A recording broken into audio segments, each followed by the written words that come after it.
প্রতিদিন রাতে ঘুমানোর পূর্বে ছোট্ট 3টি সূরা পাঠ করে যদি ঘুমিয়ে যেতে পারেন, কপাল খুলে যাবে, ভাগ্য পরিবর্তন হয়ে যাবে, টাকা পয়সা ধন দৌলত চতুর্দিক থেকে আসতে থাকবে ইনশাআল্লাহ।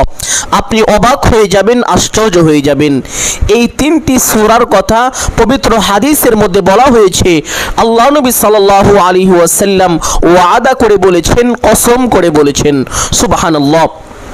এক সাহাবী রাদিয়াল্লাহু তাআলা আনহু আল্লাহ নবী সাল্লাল্লাহু আলাইহি ওয়াসাল্লামের দরবারে এসে আরজ করলেন, ইয়া রাসূলুল্লাহ সাল্লাল্লাহু আলাইহি ওয়াসাল্লাম, ঋণের বোঝা আমাকে চেপে ধরেছে, আমি খুব অভাবের মধ্যে আছি, অভাবের কারণে আমার পরিবারের মানুষ পর্যন্ত কষ্ট পাচ্ছে।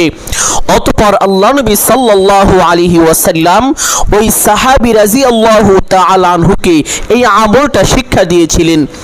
সাহাবী রাদিয়াল্লাহু তাআলা আনহু বাড়িতে গিয়ে আমলটি করতে লাগলেন। অল্প কয়েকদিন আমলটি করতেই আল্লাহ তাআলা ওই সাহাবীকে এত ধন সম্পদ দান করিলেন, সাহাবীর উপরে যাকাত পর্যন্ত ফরজ হয়ে গেল।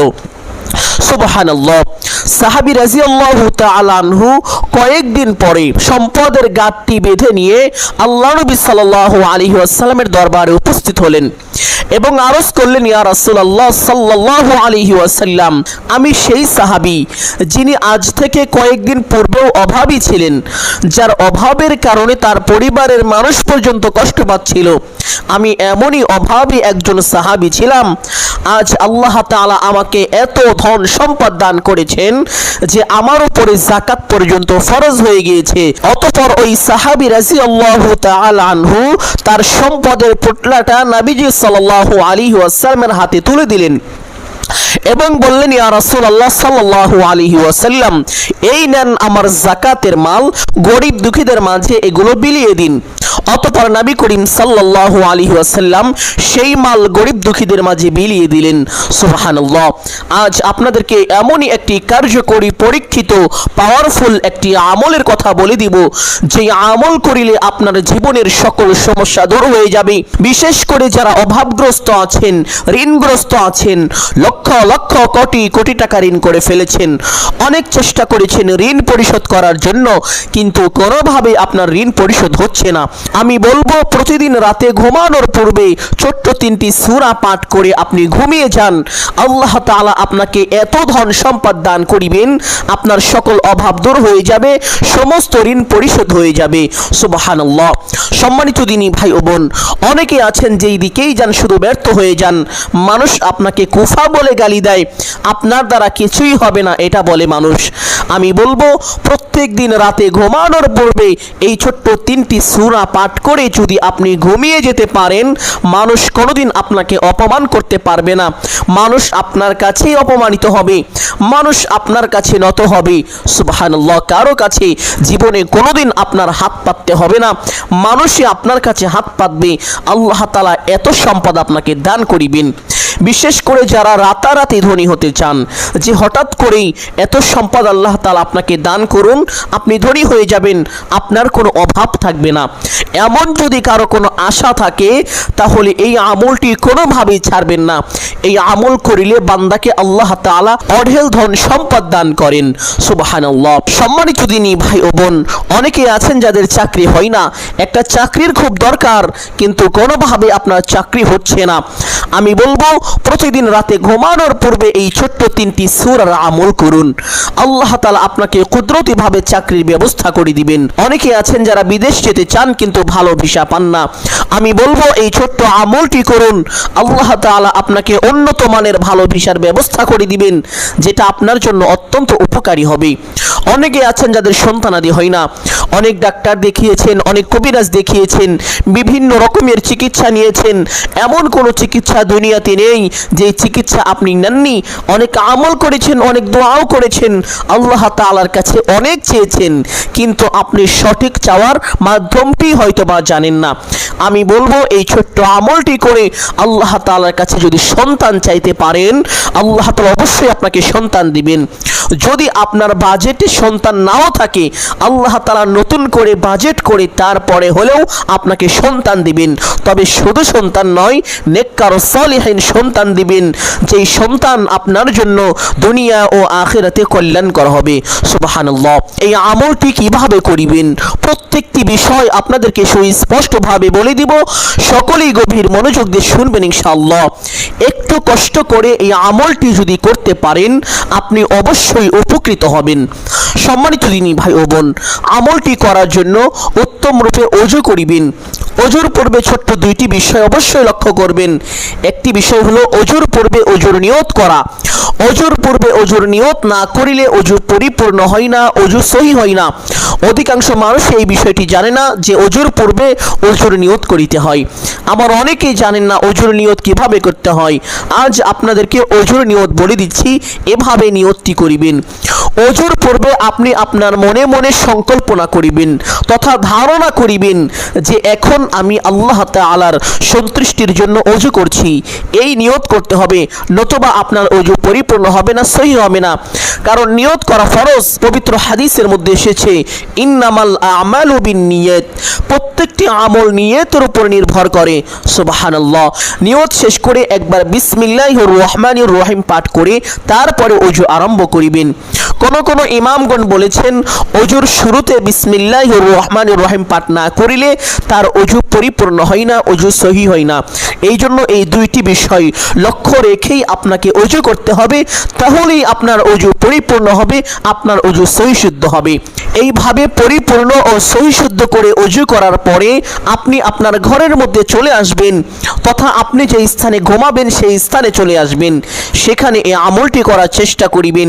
কারণ আপনি যখন এই আমলটি করিবেন তখন আল্লাহ তাআলা ওই জায়গায় আপনি যেখানে থাকবেন ওইখানে অঝড় ধারায় বৃষ্টির মতো রহমত নাজিল করিবেন।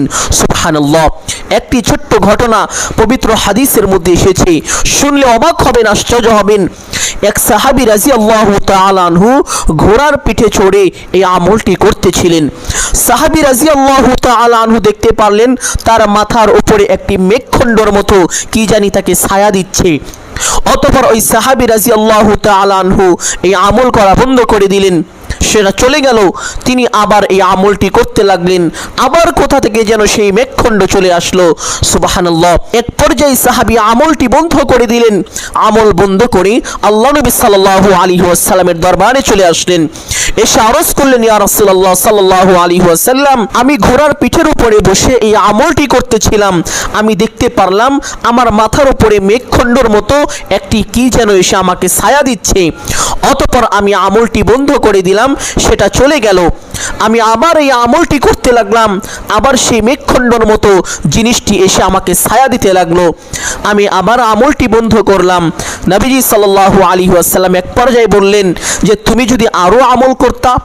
নবীজি সাল্লাল্লাহু আলাইহি ওয়াসাল্লাম বললেন এটা ছিল রহমত।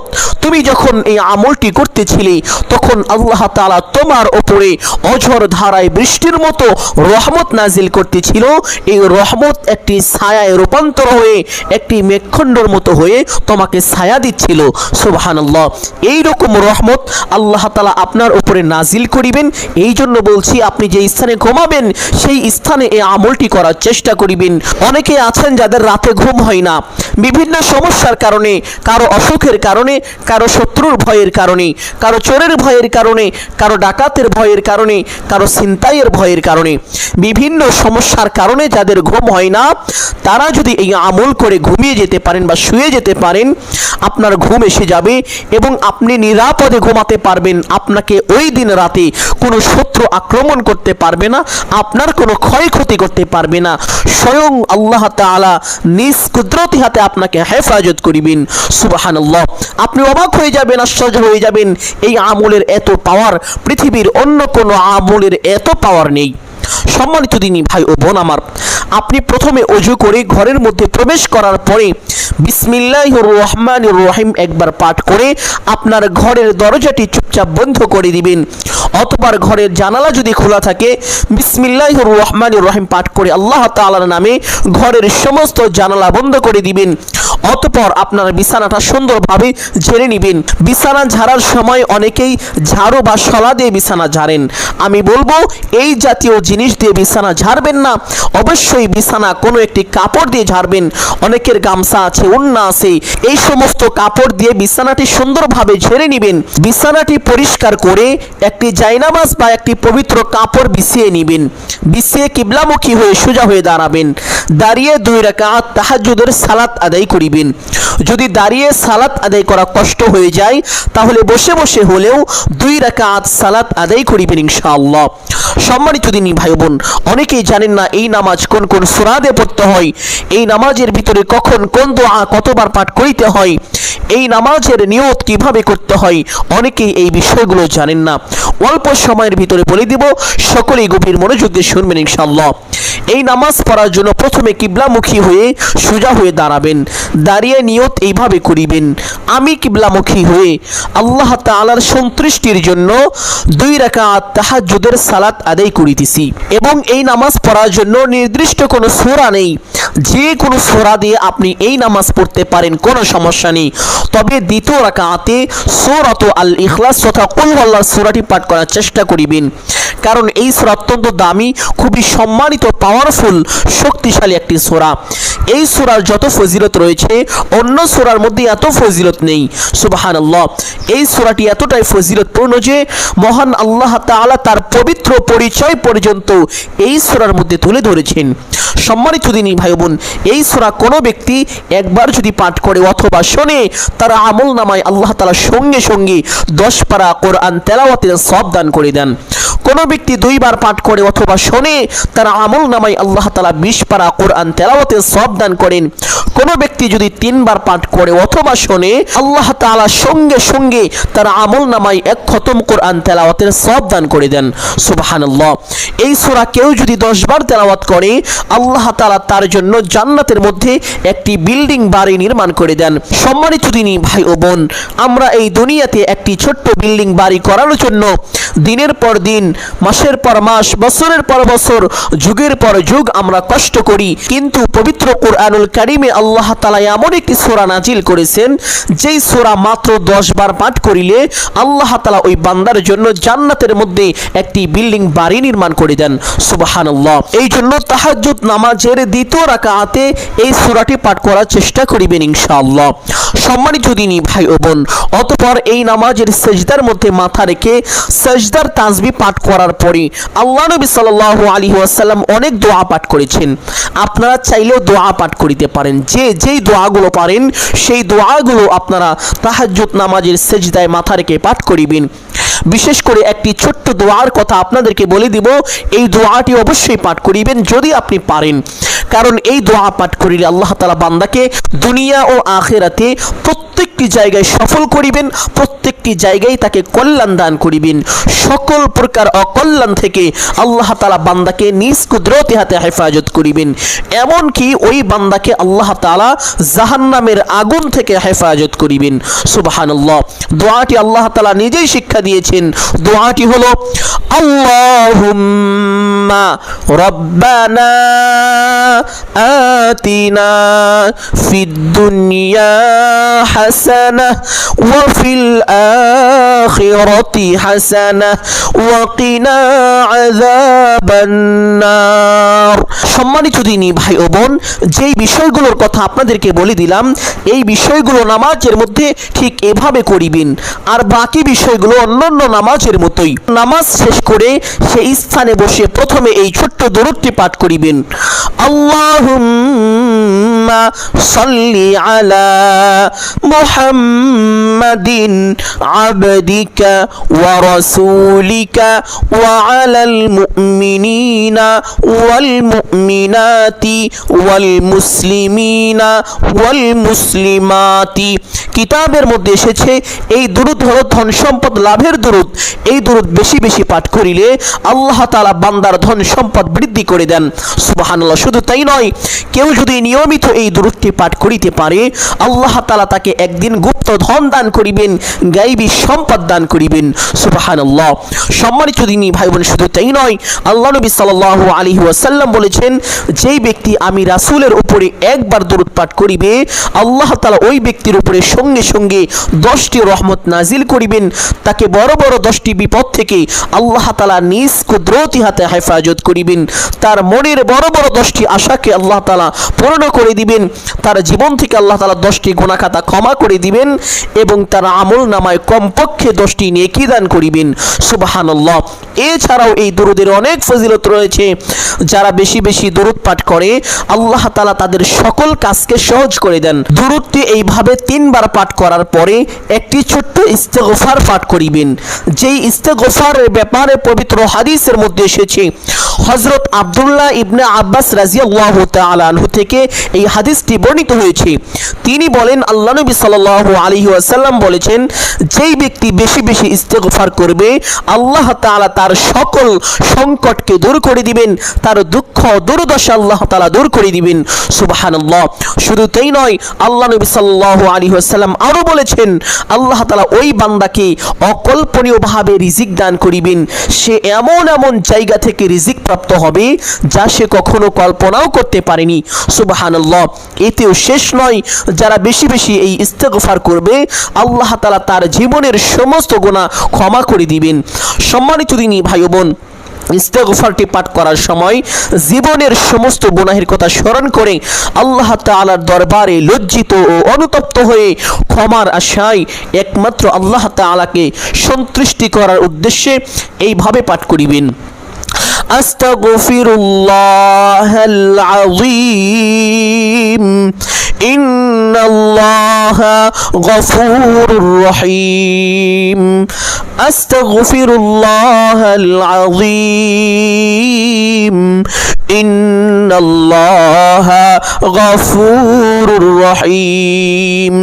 এইভাবে এই ছোট্ট ইস্তেগফারটি 3 বার পাঠ করার পরে একটি ছোট্ট দোয়া পাঠ করিবেন। যেই দোয়ার ব্যাপারে পবিত্র হাদিসের মধ্যে এসেছে, আল্লাহ নবী সাল্লাল্লাহু আলাইহি ওয়াসাল্লাম বলেছেন, কোন ব্যক্তি অসুস্থ অবস্থায় এই দোয়াটি যদি 40 বার পাঠ করে আর সেই ব্যক্তি যদি সুস্থ না হয়, অসুস্থ অবস্থাতেই মৃত্যুবরণ করে, তাহলে আল্লাহ তাআলা ওই ব্যক্তির আমল নামায় সঙ্গে সঙ্গে 40 জন শহীদের সমপরিমাণ সওয়াব দান করিবেন। সুবহানাল্লাহ। শুধু তাই নয়, আল্লাহ নবী সাল্লাল্লাহু আলাইহি ওয়াসাল্লাম আরো বলেন, কোন ব্যক্তি যদি অসুস্থ অবস্থায় এই দোয়াটি মাত্র 40 বার পাঠ করে আর সে যদি সুস্থ হয়ে যায়, সুস্থ হওয়ার সঙ্গে সঙ্গে আল্লাহ তাআলা তার জীবনের সমস্ত গুনাহকে ক্ষমা করে দিবেন। সুবহানাল্লাহ। এই দোয়ার আমল করিলে বান্দার দুঃখ দুর্দশা অভাব অনটন বিপদ আপদ বালা মুসিবত দুশ্চিন্তা দূর হয়ে যায়। সুবহানাল্লাহ। এই ছোট্ট দোয়ার বরকতে আল্লাহ তাআলা হযরত ইউনূস আলাইহিস সালামকে মাছের পেট থেকে হেফাজত করেছিলেন। এক সাহাবী রাদিয়াল্লাহু তাআলা আনহু আল্লাহ নবী সাল্লাল্লাহু আলাইহি ওয়াসাল্লামের দরবারে এসে আরজ করলেন, ইয়া রাসূলুল্লাহ সাল্লাল্লাহু আলাইহি ওয়াসাল্লাম, এই দোয়া কি শুধুমাত্র হযরত ইউনূস আলাইহিস সালামেরই বৈশিষ্ট্য নাকি এটা সকলের জন্য? আল্লাহ নবী সাল্লাল্লাহু আলাইহি ওয়াসাল্লাম বললেন, ও আমার সাহাবীরা, এটা শুধুমাত্র হযরত ইউনূস আলাইহিস সালামের জন্যই বৈশিষ্ট্য নয়, এটা সমস্ত মানুষের জন্য বৈশিষ্ট্য। সুবহানাল্লাহ। অর্থাৎ এই ছোট্ট দোয়া যেই ব্যক্তি পাঠ করিবে সেই ব্যক্তিকেই আল্লাহ তাআলা সাহায্য করিবেন, সেই ব্যক্তি উপকৃত হতে পারবেন। এই দোয়া যদি কোনো হিন্দু বৌদ্ধ খ্রিস্টান ইহুদি নাসারারাও পাঠ করে আল্লাহ তাআলা তাদেরকেও সাহায্য করিবেন, কারণ তাদের খোদাও তো আল্লাহ তাআলা, তাদের অন্য কোনো খোদা নেই। তারা হয়তো বোঝে না, জানে না, কিন্তু আল্লাহ তো জানে এগুলো আমারই বান্দা, এগুলোকে আমি সৃষ্টি করেছি। সুবহানাল্লাহ। এই জন্য দুনিয়ায় তাদেরকে আল্লাহ তাআলা কখনোই খালি হাতে ফিরাবেন না। হয়তো আখিরাতে তাদের জন্য সমস্ত চাওয়া বন্ধ, কিন্তু তারা যদি দুনিয়ায় আল্লাহ তাআলার কাছে কোনো কিছু চায় আল্লাহ তাআলা তাদেরকে কখনোই খালি হাতে ফিরিয়ে দিবেন না, অবশ্যই তাদের চাওয়াকে পূর্ণ করে দিবেন। সুবহানাল্লাহ। সম্মানিত দিনী ভাই ও বোন, এই জন্য যখনই দুঃখ কষ্ট পেরেশানি বিপদ আপদ আপনাকে ঘিরে ধরবে আপনি সঙ্গে সঙ্গে এই ছোট্ট দোয়াটি এইভাবে 40 বার পাঠ করিবেন এবং প্রত্যেক দিন রাতে ঘুমানোর পূর্বে আমলের সময় এই ছোট্ট দোয়াটি এইভাবে 3 বার পাঠ করিবেন। লা ইলাহা ইল্লা আনতা সুবহানাকা ইন্নী কুনতু মিনাজ জালিমিন। দোয়াটি 3 বার পাঠ করার পরে সেই গুরুত্বপূর্ণ ফজিলতপূর্ণ সম্মানিত দামি 3টি সূরা পাঠ করিবেন। সুবহানাল্লাহ। 1 নম্বরে হলো সূরাত আল ফাতিহা। আল্লাহ তাআলা এই সূরার মধ্যে সমস্ত রোগের শেফা রেখেছেন। এই সূরার একটি নাম রয়েছে, সেই নামটি হলো সূরাত আশ-শিফা, অর্থাৎ সমস্ত রোগের মহা ঔষধ। সুবহানাল্লাহ। এই সূরার মধ্যে এমন কিছু নেই যা পৃথিবীতে নেই, সমস্ত কিছু আল্লাহ তাআলা এই সূরার মধ্যে রেখেছেন। এই জন্য এই সূরাটি অত্যন্ত বরকতপূর্ণ ও ফজিলতপূর্ণ। এই বরকতপূর্ণ সূরাটি একবার এইভাবে পাঠ করিবেন। আউযু বিল্লাহি মিনাশ শাইতানির রাজীম। বিসমিল্লাহির রহমানির রহিম। আলহামদুলিল্লাহি রাব্বিল আলামিন। আর রহমানির রহিম। মালিকি ইয়াউমিদ্দিন। ইয়াকা না'বুদু ওয়া ইয়াকা নাস্তাঈন। ইহদিনাস সিরাতাল মুস্তাকিম। صراط الذين أنعمت عليهم غير المغضوب عليهم ولا الضالين। অতঃপর একবার বলবেন আমিন। অতঃপর পবিত্র কোরআনুল কারীমের মধ্যে এমন একটি আয়াত আছে যে আয়াতকে ইসমে আজম বলা হয়ে থাকে। আয়াতটি খুব ছোট কিন্তু এর মর্যাদা অনেক বেশি। ইসমে আজম এমন জিনিস যেই ইসমে আজম পাঠ করে আল্লাহ তাআলার কাছে কোনো কিছু চাওয়া হলে আল্লাহ তাআলা কখনোই তার চাওয়াকে ফিরিয়ে দেন না, অবশ্যই তার চাওয়াকে পূরণ করেন, তার দোয়াকে কবুল করেন। ইসমে আজম এমনই একটি দামি মহামূল্যবান জিনিস। সুবহানাল্লাহ। আর সেই ইসমে আজমটি হলো ওয়া ইলাহুকুম ইলাহু ওয়াহিদ লা ইলাহা ইল্লা হুয়ার রাহমানুর রহিম। কেউ যদি বলেন যে হুজুর আমাদেরকে দোয়াগুলো লিখে দেন, সূরাগুলো বাংলায় লিখে দেন, তাহলে আমরা আমলটি করতে পারবো। আমাকে বলবেন, আমি আপনাদের জন্য সবসময় প্রস্তুত আছি, আপনাদের খিদমতে আমি সবসময় নিয়োজিত আছি। যাদের লিখে নেওয়া প্রয়োজন হবে তারা আমাকে বলবেন, আমি অবশ্যই আপনাদেরকে লিখে দেওয়ার চেষ্টা করব। সম্মানিত দিনী ভাই ও বোন, অতঃপর পবিত্র কোরআনুল কারীমের সেই সূরাটি পাঠ করিবেন যেই সূরার মধ্যে এত ফজিলত আছে যা অন্য সূরার মধ্যে নেই। যেই সূরার ফজিলতের কথা ইতিপূর্বে আমি আপনাদেরকে বর্ণনা করে শুনিয়েছি। আর সেই সূরাটি হলো সূরাত আল ইখলাস তথা কুল হুয়াল্লাহর সূরা। সুবহানাল্লাহ। এই সূরাটি এইভাবে 3 বার পাঠ করিবেন। বিসমিল্লাহির রহমানির রহিম।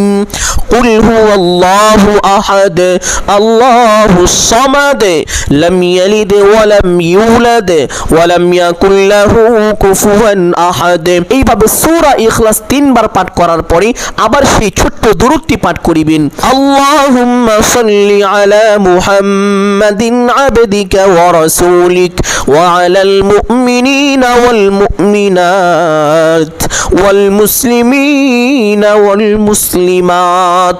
দুরূদটি এইভাবে 3 বার পাঠ করার পরে আপনি দোয়া মুনাজাত করিবেন এইভাবে। আলহামদুলিল্লাহি রাব্বিল আলামিন ওয়াস সালাতু ওয়াস সালামু আলা সাইয়্যিদিল আম্বিয়া ওয়াল মুরসালিন। প্রথমে আপনি আপনার গুনাহের কথা স্মরণ করে আল্লাহ তাআলার কাছে তাওবা করিবেন, হে আল্লাহ আমার জীবনের সমস্ত গুনাহ ক্ষমা করে দিন, আমি আর কোনোদিন গুনাহ করব না। এইভাবে তাওবা করার পরে আত্মীয় স্বজনরা যারা কবরের মধ্যে শায়িত আছে আল্লাহ তাআলার কাছে তাদের মাগফিরাত কামনা করবেন। অতঃপর আপনার যাহা কিছু প্রয়োজন সমস্ত কিছু চাইবেন। চাওয়া শেষ করে একবার বলবেন, হে আল্লাহ আপনার হাবিবের উসিলা করে আমার দোয়া মুনাজাত কবুল আর মঞ্জুর করে নিন। অতঃপর 3 বার বলবেন আমিন আমিন আমিন বিরহমাতিকা ইয়া আরহামার রাহিমিন। এইভাবে দোয়া মুনাজাত শেষ করে সঙ্গে সঙ্গে একবার পড়বেন সাল্লাল্লাহু আলাইহি ওয়াসাল্লাম। সাথে সাথে আপনার দোয়া দোয়া আল্লাহ তাআলার আরশে আযমে পৌঁছে যাবে, দোয়া কবুল আর মঞ্জুর হয়ে যাবে। দোয়া শেষ করে চুপচাপ আপনি ডান কাত হয়ে এই ছোট্ট দোয়া পড়ে ঘুমিয়ে যাবেন। আল্লাহুম্মা বিসমিকা আমুতু ওয়া আহইয়া। আপনি ঘুম থেকে ওঠার আগেই এর ফলাফল পাবেন, আপনার সকল দোয়া কবুল হয়ে যাবে, আপনার সকল চাওয়া আল্লাহ তাআলা পূরণ করে দিবেন। সুবহানাল্লাহ। এই আমলটি অত্যন্ত কার্যকরী এবং পাওয়ারফুল একটি আমল। এই জন্য সকলকে অনুরোধ করে বলবো এই আমলটি অবশ্যই করার চেষ্টা করিবেন। সম্মানিত দিনী ভাই বোন, আমি আশা করছি আজকের এই আলোচনাটি আপনাদের সকলের জন্য অত্যন্ত গুরুত্বপূর্ণ এবং উপকারী ছিল। অতএব সকলকে বলবো সদকায়ে জারিয়ার উদ্দেশ্যে কমপক্ষে একটি হলেও শেয়ার করে দিবেন। যদি আলোচনাটি ভালো লাগে একটি লাইক করবেন, কমেন্টে আমিন বলে দোয়ায় শরীক থাকবেন। সকলের জন্য অন্তর থেকে দোয়া করি, হে আল্লাহ সকলকে ভালো রাখুন, সুস্থ রাখুন, জানে মালিক আমায় রুজিতে প্রচুর পরিমাণ বরকত দান করুন। সকলেই বলি আমিন সুম্মা আমিন। যারা এই চ্যানেলে নতুন দর্শক রয়েছেন চেষ্টা করবেন চ্যানেলটি সাবস্ক্রাইব করে রাখার জন্য। আসসালামু আলাইকুম ওয়া রাহমাতুল্লাহি ওয়া বারাকাতুহু।